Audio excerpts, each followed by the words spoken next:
இயேசு கிறிஸ்துவின் நாமத்தினால் உங்களை வாழ்த்துகிறோம். இந்த நல்ல நாளிலே ஆண்டவருடைய வார்த்தையை நாம் பார்க்கலாம். 2 ராஜாக்கள் 20ஆம் அதிகாரம் 5ஆம் வசனம். உன் விண்ணப்பத்தை கேட்டேன், உன் கண்ணீரை கண்டேன், இதோ நான் உன்னை குணமாக்குவேன். ஆம் பிரியமானவர்களே, இந்த காலை வேளையில ஆண்டவர் உங்களோட பேசுகிற வார்த்தையை நாம் பார்க்கிறோம். எசேக்கியா வியாதிப்பட்டு மரணத்துக்கு நேராக போய் கொண்டு இருக்கிறதை நாம் பார்க்கிறோம். ஏசாயா என்ற ஒரு தீர்க்கதரிசியை ஆண்டவர் அனுப்புகிறார். ஏசாயாவை அனுப்பி ஆண்டவர் சொல்லுகிற காரியம் எல்லாவற்றையும் எசேக்கியாவிடம் சொல்லுகிறதை நாம் பார்க்கிறோம். எசேக்கியா வியாதிப்பட்டு மரணத்துக்கு ஏதுவாய் இருக்கிறதை நாம் பார்க்கிறோம். அப்பொழுது ஒரு தீர்க்கதரிசியாய் ஆண்டவர் சொல்லுகிற காரியத்தை தேவ மனிதனிடம் சொல்லுகிறதை எசேக்கியா கிட்ட தீர்க்கதரிசி சொல்றாரு. ஆனா எசேக்கியாவுடைய விசுவாசம் எப்படிப்பட்டவைகளாய் இருக்கிறது என்பதை நாம் பார்க்கிறோம். எசேக்கியா தன் முகத்தை சுவர்புறமாக திருப்பி கர்த்தரையே நோக்கி, கர்த்தாவே, நான் உமக்கு முன்பாக உண்மையும் மகா உத்தமமானவன் என்று சொல்லுகிறதை, உன் பார்வைக்கு நலமானதை செய்தேன், என்னை நினைத்தருளும் என்று சொல்லுகிறதை நாம் பார்க்கிறோம்.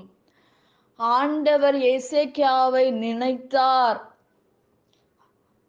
அந்த தீர்க்க தரிசிய மறுபடியும் எசேக்கியா இடத்தில் அனுப்புகிறதை நாம் பார்க்கிறோம். பிரியமானவர்களே, இன்றைக்கு நம்முடைய வாழ்க்கையில் ஒரு எசேக்கியா போல ஒரு பிரச்சனைகள் நம்மிடத்தில் வரும்போது, ஆண்டவரே, நான் உத்தமனும் சன்மார்க்கனுமாய் இருக்கிறேன், என்னை நினைத்தருளும் என்று நாம் சொல்ல முடியுமா என்று நாம் யோசிக்க வேண்டும். பிரியமானவர்களே, இன்றைக்கு நாம் வேதத்தில் உள்ள காரியங்களை குறித்து, ஆண்டவரே, இந்த பலவீனம் நிமித்தமாக நான் வேதனைப்பட்டு கொண்டிருக்கிறேன், மரண கட்டுகளில் இருந்து நான் சிக்கி கொண்டிருக்கிறேன், ஏதோ ஒரு கலக்கம், பயம் என்னுடைய வாழ்க்கையில் இருக்கிறது. எசேக்கியாவுக்கு சொன்னீரே, இந்த வார்த்தையின்படி எனக்கு உதவி செய்யும் என்று நீங்கள் கேட்கலாம். ஆனால் எசேக்கியா சொல்லுகிற காரியம் என்னவென்றால், ஆண்டவரே, நான் உத்தமனாய் இருக்கிறேன், உன் பார்வைக்கு நான் நலமானதை செய்தேன் என்று சொல்லுகிறதை நாம் பார்க்கிறோம். அந்நாளிலே ஆண்டவர் அவனுடைய நலமான செய்த காரியங்கள், உத்தமத்தை நினைத்தருளினார். ஆண்டவர் அவருக்கு அற்புதம் செய்தார். இன்றைக்கு நம்முடைய வாழ்க்கையில் இந்த வார்த்தையை சொல்லும் போது நமக்கு அற்புதம் வரவில்லை. எத்தனையோ வார்த்தைகள் நம்முடைய வாழ்க்கையில் கேட்டு கொண்டு இருக்கிறோம். ஆனால் அந்த வார்த்தையின்படி நம்முடைய வாழ்க்கையின் நன்மையை பார்க்க முடியவில்லை, சுகத்தை காண முடியவில்லை. ஏனென்றால் நாம் ஆண்டவருக்கு நலமானதை செய்தோமா? உத்தமமாக நம் வாழ்க்கையில் இருக்கிறோமா? முதலாவது, ஆண்டவருக்கு நாம் உத்தமமாய் இருந்தோமானால், எசேக்கியா போல ஒரு வாழ்க்கையை நீ வாழ்ந்திருந்தால், ஆண்டவர் உங்களுடைய வாழ்க்கையிலே அற்புதம் செய்வார் என்று நாம் பார்க்கிறோம். இன்றைக்கு நிறைய பேருடைய வாழ்க்கையில் உத்தமம் இருக்காது. ஆண்டவருக்கு செம்மையான காரியங்கள் நம்முடைய வாழ்க்கை செய்யாமல் இருக்கலாம். அப்படி இருக்கும்போது நம்முடைய வாழ்க்கையில் அற்புதங்களை நாம் எதிர்பார்ப்பது எப்படி? நீ ஆண்டவருக்கு எசேக்கியா போல ஒரு உத்தமனும், ஆண்டவருக்கு ஒரு நலமானத காரியத்தை செய்கிறவர்களா, அவருடைய பார்வைக்கு நலமானதை செய்தேன் என்பதை, என்னை நினைத்தருளும் ஆண்டவரே என்று எசேக்கியா கேட்ட உடனே அந்த ஜெபத்தை ஆண்டவர் கேட்டு அற்புதத்தை செய்தார் என்று வேதம் சொல்லுகிறது. இன்றைக்கு 2 ராஜாக்கள் 20ஆம் அதிகாரத்துல நாம் பார்க்கிறோம். உன் விண்ணப்பத்தை கேட்டேன், உன் கண்ணீரை கண்டேன், நான் உன்னை குணமாக்குவேன் என்று ஆண்டவர் வாக்கு பண்ணுகிறார். அதன்படி ஆண்டவர் அற்புதங்களை செய்கிறார் என்பதை நாம் வேதத்தில் பார்க்கிறோம். பிரியமானவர்களே, நம்முடைய வாழ்க்கையில் ஆண்டவர் சுகத்தை கொடுக்க அவர் விரும்புகிறார்.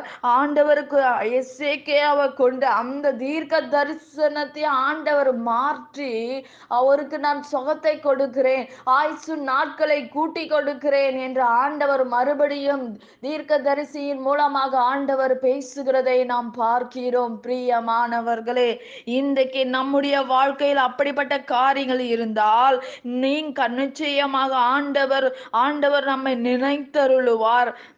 விண்ணப்பத்தை கேட்கிற தேவன், நம்முடைய கண்ணீரை காண்கிற தேவன் இன்றைக்கு நம்முடைய வாழ்க்கையில் அற்புதங்களை செய்வார், அதிசயங்களை செய்கிற தேவனாய் இருக்கிறார். நாம் ஜெபிக்கலாம். பரலோகத்தில் வாசமாய் இருக்கிற அன்பின் பிதாவே, உங்க நாமம் மகிமைப்படுவதாக, உங்க ராஜ்யம் வருவதாக. இந்த நாளிலே எசேக்கியாவுடைய வாழ்க்கையை திருப்பின தேவன், ஆண்டவரே இந்த நாள்ல எங்களுடைய உத்தமம் ஆண்டவரே ஏதாவது இருந்தால் இன்றைக்கு நாங்கள் உத்தமமாக இல்லாமல் இருக்கலாம். ஆனால் இந்த நாள்ல இந்த வார்த்தையை கேட்கிற எங்களுக்கு இந்த நிமிஷத்திலிருந்து உத்தமமாக நாங்கள் நடக்கவும், ஆண்டவர் நலமானது உமக்கு பிரியமானது எங்க வாழ்க்கையில செய்யவும் எங்களுக்கு உதவி செய்வீராக.